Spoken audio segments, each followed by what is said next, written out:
فوبیا. محتوای این ویدیو برای کودکان و افراد با سابقه بیماری‌های قلبی مناسب نیست. درود به یکایی که عزیزای دل، رفقای گلم. از این به بعد میتونید ما رو توی فیسبوک هم دنبال کنید دوستان، به خصوص دوستای عزیز افغانستانیمون که میدونم توی فیسبوک بیشتر از سوشال مدیای دیگر هستن. به امید خدا اگه تعدادمون اونجا بره بالا قراره یه اتفاقای جدیدی اونجا بیفته.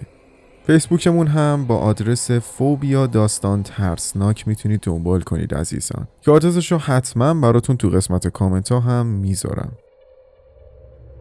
سلام به شما فلروس عزیز و دوستان عزیز فلروسی. رها هستم از شیراز. خیلی وقته با کانال شما آشنا هستم و خواستم اتفاقاتی که برام افتاده رو به اشتراک بذارم. داستانم یکم طولانیه و عذرخواهی میکنم سرتون رو در میارم.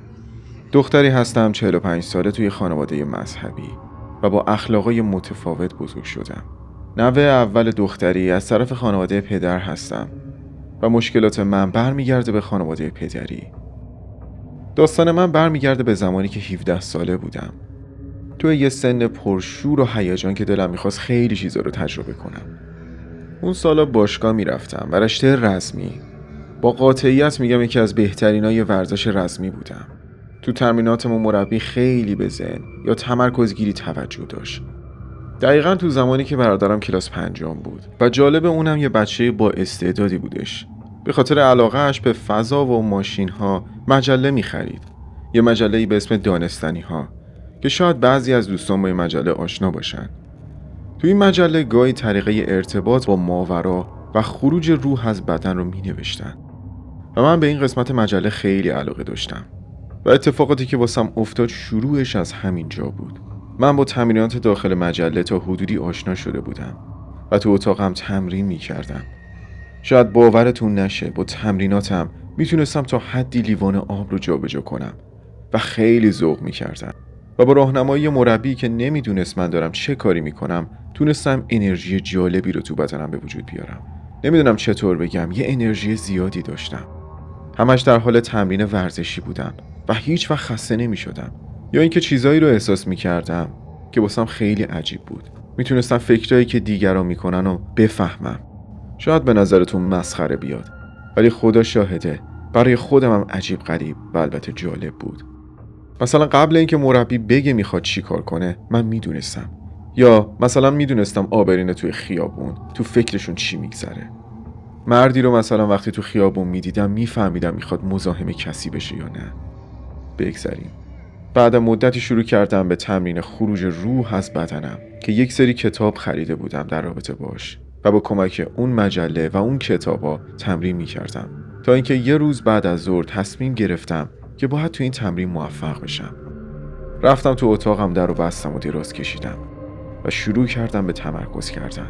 تقریبا بعد 15 دقیقه به اون حالت خلسه که باید وارد می‌شدم شدم، ولی نمیدونم چی شد که تمام وجودم رو سرما گرفت و از پنجره اتاقم یه نور خیلی شدیدی وارد شد. دقیقاً یادم تمام بدنم یه دفعه سنگین شد و حس می‌کردم اون نور داره فشار بدی رو به جسمم میاره. بعد چند لحظه حس کردم تو هوا معلقم و دارم به طرف اون نور کشیده میشم.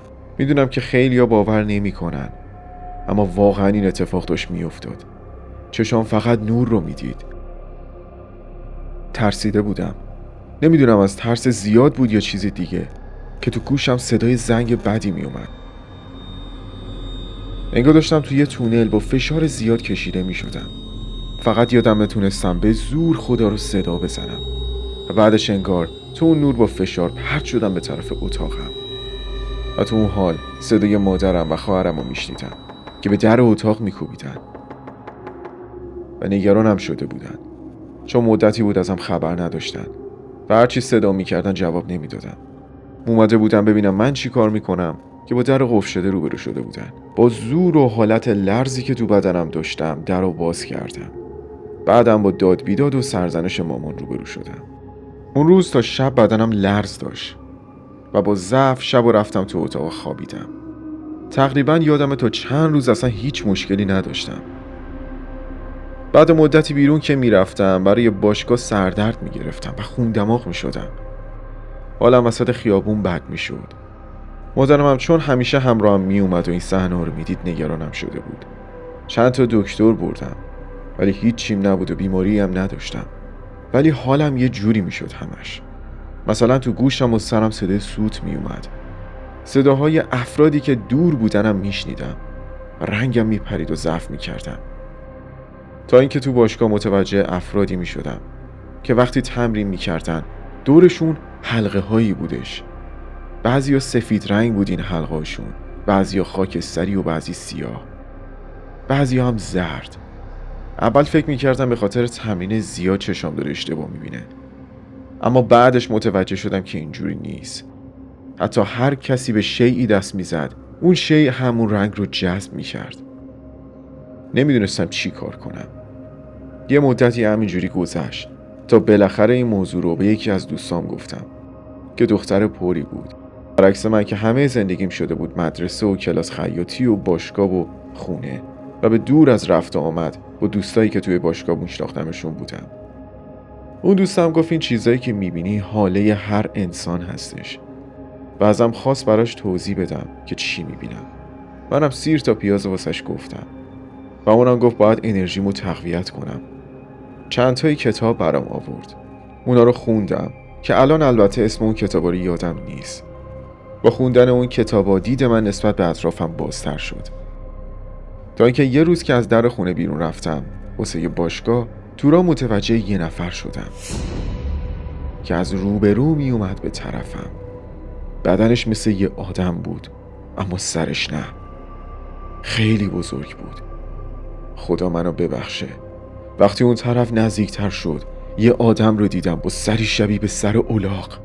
خیلی ترسیدم، نمیدونم چطور بگم، فقط قلبم داشت میومد تو دهنم و یخ کرده بودم. چشم رو بستم که نبینم اون صحنه رو و شروع کردم به خوندن حمد و توحید. چشم رو که باز کردم و مرد رو با صورت خودش دیدم و بعد دیدم که اون یکی از افراد دور خانواده پدریم بود. موضوع رو به مامانم گفتم و مامان گفت به چیزی فکر نکن، خدا ببخشتت، ما نمیدونیم هر آدم چطور شخصیتی داره. اون موقع هنوز نمیدونستم چه اتفاقاتی داره واسم میفته و الان پیش خودم میگم ای کاش یه فرد درست حسابی پیشم بود و راهنمایی واسم تو این وادی میشد. من حرفامو همیشه به مادرم میزدم. مادرم یه زن زرج کشیده و فداکار برای بچه‌هاشه و همیشه هم واسش احترام قائلم، هرچند که مثل بقیه گاهی بحثی هم بینمون میشد که اون موقع نه من میدونستم چه اتفاقی داره برام میفته نه مادرم. تا اینکه حدود 2 سالی از این موضوع گذشت. ما رمضون بود و شب من رفتم اتاقم که بخوابم. حالا یه جزئیاتی از خونه خودمون رو خدمتتون میگم. خونه ما یه ساختمون 2 طبقه بود با یه زیرزمین. من و 2 تا خواهرم طبقه بالا بودیم. طبقه بالا 2 تا اتاق داشت که اتاق من یه کمد دیواری هم داشتش. پنجره اتاقم رو به خیابون بود که اون موقع ما یه باغ جلوی خونه داشتیم و یه درخت بید بزرگ جلوی پنجره اتاقم بود. خیلی فضای قشنگی داشت، ولی متاسفانه به خاطر خیابون سازی اون باغو خراب کردن. خلاصه شب رفتم اتاقم و خوابیدم که واسه سحر بیدار بشم. خوابم برده بود و نمیدونم، فکر میکنم حدود ساعتهای 2 یا 2 و نیم نصف شب بود که یه دفعه با یه حس بسیار بدی از خواب پریدم و حس کردم یه چیز سنگینی روم افتاده بود و فقط یه حاله سیاه دیدم. ترسیده بودم. اول فکر میکردم اشتباه کردم، ولی دقیق تو اتاق حس کردم یه نفر دیگه هم هست. نمیدونم چی شد و حس کردم یه چیزی پامو از رو تخت گرفته و از رو تخت داشت منو میکشید به پایین و از طرف دیگه هم خواهرم بود که سعی میکرد وارد اتاق بشه و منو صدا بزنه برای سحری. اصلا باورتون نمیشه، نمیتونستم جیغ بکشم، نمیتونستم حرکت دیگه ای انجام بدم. فقط دلم میخواست خواهرم که داشت صدا میزد در رو باز کنه و بیا تو. واقعا نمیتونید اون لحظه رو درک کنید. من خیلی ساده دارم تعریفش میکنم. هیچی، خلاصه بازم خدا به دادم رسید و هر چی که بود ولم کرد و خواهرم در رو با فشار باز کرد و اومد تو. خواهرم میگفت وقتی در رو هل میدادم اول فکر کردم خودتی، چون در باز نمیشد. میگفت هر جور بود در رو فشار دادم و یکم باز کردم. دستم رو کشیدم داخل که اگه چیزی هست بزنم بری کنار، که متوجه شدم یه دست رو دستگیره دره، در صورتی که تو رو تخت بودی. اونم به صورتی عجیب، طوری که نیمه تنت رو تخت و نیمه دیگت آویزون پایین تخت بود. با بسم اللهی که گفتم یهو در باز شد. خلاصه از اون شبای وحشتناک من تازه شروع شده بود. شبا از تو کمد صدای گریه زنی می اومد. تا خود صبح ترس نمیتونستم بخوابم. یه شب بازم تنها خوابیده بودم که صدای پرت شدن یه چیزی رو شنیدم. چشم که باز کردم خدا شاهده یه زنی رو دیدم. تماما سیاه بود، چیزی از سیاه تر. میتونم بگم واقعا تاریکی مطلق بود انگار. قدش نزدیک 2-3 متر میشد، با موهای خیلی بلند. به خدا الان اسمشو میارم میترسم. وایستاده بود پایین پام و با دست میزد بهم. میگفت پاشو، زود باش. زندگیمو خراب کردی، ولت نمیکنم. نمیدونم بعد چی شد که یهو با قدرت اومد تو تنم و از تخت من پریدم پایین. نمیتونید با چه شتابی خودم رو رسوندم به اتاق خواهرم. نشستم وسطشون و فقط جیغ میزدم. 2 تا خواهرم هم از ترس خوش شده بودن تو رخت خواب و نمیدونستن اصلا چی شده. من فقط تونستم براشون دست و پا شکسته و با گریه بگم که تو اتاقم یه خبرایی هست. که با 2 تا خواهرم با ترس رفتم تو اتاقم. دیدم رخت خوابم پرت شده وسط اتاق و وسایل آویز روی دیوارم همینطور. همشون وسط اتاق بودن. هیچی دیگه، رخت خوابم رو جمع کردم بردم اتاق خواهرام و یه مدتی اونجا بودم تا اینکه یه روز یکی از مربیام که آقا بود موضوع ترس من رو فهمید.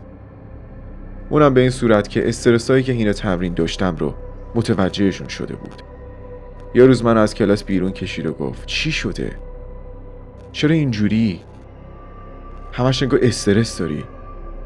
که منم سفره دلم باز شد و موضوع ترسیدن‌های پیاپی شب‌هامو گفتم. اون راهنماییم کرد. میگفت باید بشینی با هر موجودی تو اتاقت هست حرف بزنی. هر چی که هست فکر میکنی که تو میخوای زندگیشو تصاحب کنی. و من مجبور شدم یه روز بشینم تو اتاقم و همون کارهایی که مربیم گفته بود رو انجام بدم. نشستم تو اتاقم و حرف زدم با همون موجود که نمیدیدمش. زمانی که من داشتم با ترس با اون موجود حرف میزدم قشنگ حس میکردم پشت سرم با عصبانیت داره راه میره و حتی میشست روی تختم، جوری که صدای تختم بلند میشد و من میپریدم و عقب نگاه میکردم تا اینکه حس کردم آروم شده. ولی من تا مدت ها اذیت میشدم و کسی حرفمو باور نمیکرد. تو عروسی خواهرم که خاله‌ام اومدن خونه ما و تو اتاق من خواستن بخوابن.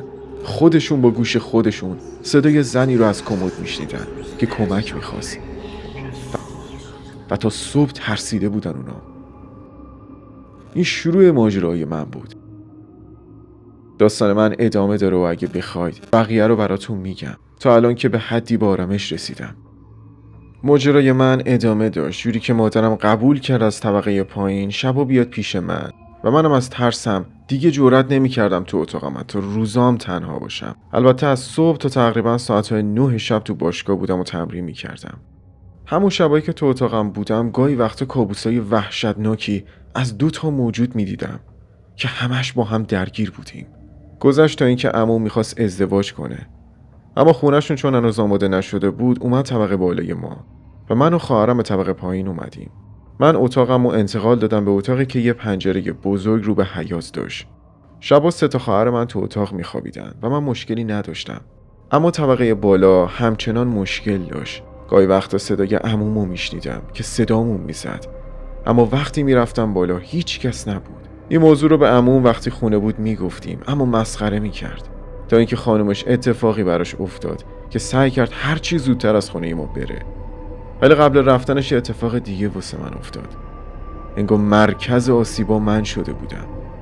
این اتفاق مرتبط با شغل پدرمه. پدرم شغلش آزاد بود و با اینکه اصالتا شیرازی هستیم اما خانواده پدرم شغل اجدادی خودشون رو ادامه داده بودن که مزرعه داری و دامداری بود. منطقه‌ای که ما ساکنیم به مرکز شهر نزدیکه و زمانهای قدیم یه قلعه بوده و اونجا بیشتر افراد اقوام دور و نزدیک بودن. شغل هم دامداری و زمینداری بود. ولی از سالهای 71 یا 72 استانداری و شهرداری شیراز اجبار کرد هر کسی که دامداری داره باید به بیرون شیراز و روستاهای اطراف انتقال بده، که پدر من و خانواده پدرم جز همین افراد بودن و پدرم دامداری رو به منطقه‌ای به نام حجت آباد برد که اون موقع زمینای خوب و سرسبزی داشت و الان واسه خودش هم شهری شده.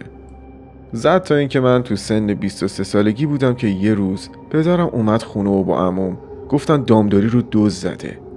یه مقداری از وسایل و چند تا بزی که داشتن رو گفتن برده و یه سری خرت و پرت مثل موتور آب و چیزای دیگه که دقیق یادم نیست. اما خیلی براشون مهم بود که هر طور شده اونا پیدا بشن. و از قضا خانواده عموم که روستایی هم بودن به پدرم اصرار کردن که از دونویس استفاده کن، چیزی که اصلا ما بهش اعتقادی نداشتیم. هر دفعه پیش یه نفر میرفتن، کاراشون خیلی خنده‌دار بود برای ما. یه بار پیش پیرزن رفته بودن به اسم دونویس که چیزای عجیبی ازشون خواسته بود انجام بدن. میگفتن ای 100 ساعت آب میریختیم تو چای دستشویی و هی از اون پیرزن فوش میخوردیم تا اینکه عموم عصبانی میشه و خونه اون پیرزن رو ترک میکنه. یا یه جا رفته بودن و یه آقایی گفته بود باید با زنی رابطه بگیرن تا بتونن دزد رو پیدا کنن، که پدرم و عموم با عصبانیت خونه دونویس رو ترک کرده بودن. گذشت تا بالاخره یه آقایی رو آوردن خونه خودمون.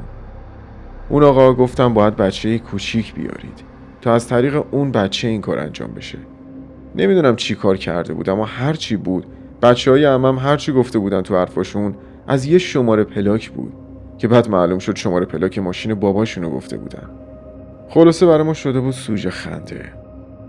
یه بارم مادرم رو جلو آینه نشون که مادرم ترسید و بلند شد تا اینکه گفتن یه دختر بیارید که دست مردم بهش نخورده باشه و باکره باشه.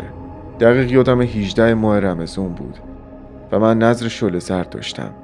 مجبورم کردم برم طبقه بالا. هم میترسیدم هم هیجان داشتم. دقیق ساعت 3 بعد از ظهر بود که رفتم بالا. اونجا دونویس بود و پدرم و عموم و عمو کوچیکم. از این کار تنفر داشتم. نمیدونم، حس بد و نفرت انگیزی بود که مجبورم کرده بودن بیام به خاطر یه سری خرت و پرت و وسایل کاری انجام بدم که دوست نداشتم. دونویسه یه کاسه استیل داد به عموم و گفت بذارید جلوش. اونم این کارو کردن. بعد یه پارچه سفید کشیدن رو سرم و روش یه پتو انداختن که اینو بعداً فهمیدم.